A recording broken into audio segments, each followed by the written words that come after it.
askan wi yeewoo ci biir gox ñoom nee nañu usine bi am na njeexital yu doy waar ci lu jëm ci seen wér-gu-yaram ci seen ay jur ak tamit ci gàncax bi mu doon lu métti lool su ñoom.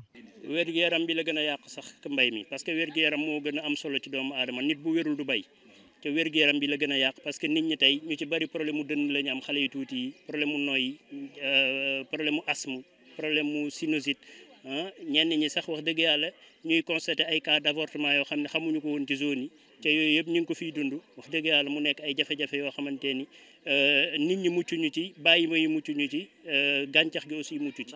usine bi nag ba suñu jonn yàlla tey moo ngi produire donte jëwriñ bu ñu dénkoon wàllum environnement ci régime bu fi nekkoon defaloon na ko ab mise en demeure. mise en demeure boobu amoon na Alioune Ndoye génne woon na ko donc loolu moom ñun la gën a jaaxal.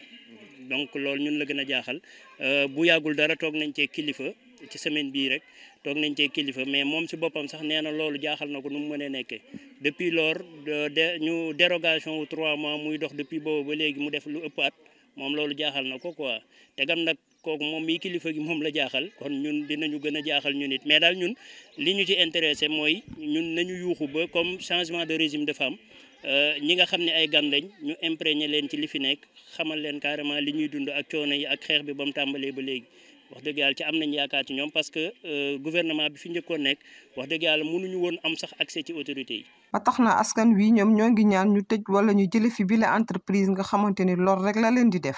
bëwët bi mooy usine bi tëj mooy ñu jële ko fi mais aussi tamit mooy ñu réparer les dommages maanaam yàq yi ñu fa yàq wax dëgg yàlla tamit war nañ koo defar waaw.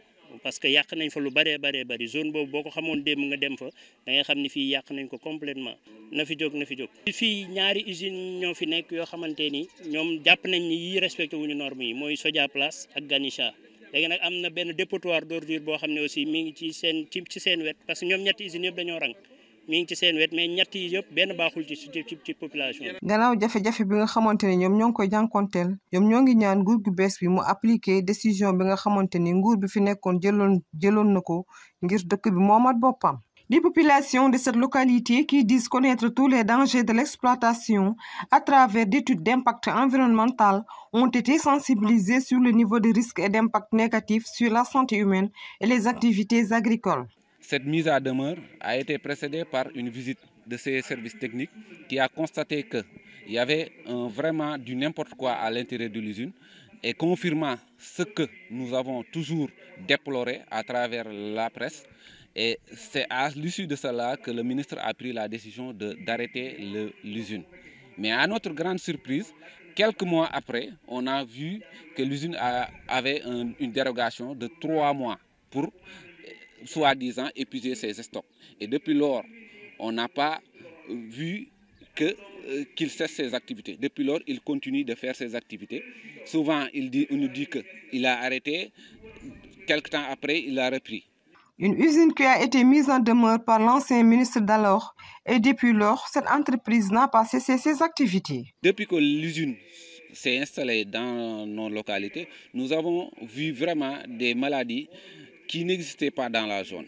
On a constaté des cas d'avortement, des cas de sinusite, des cas d'asthme, etc.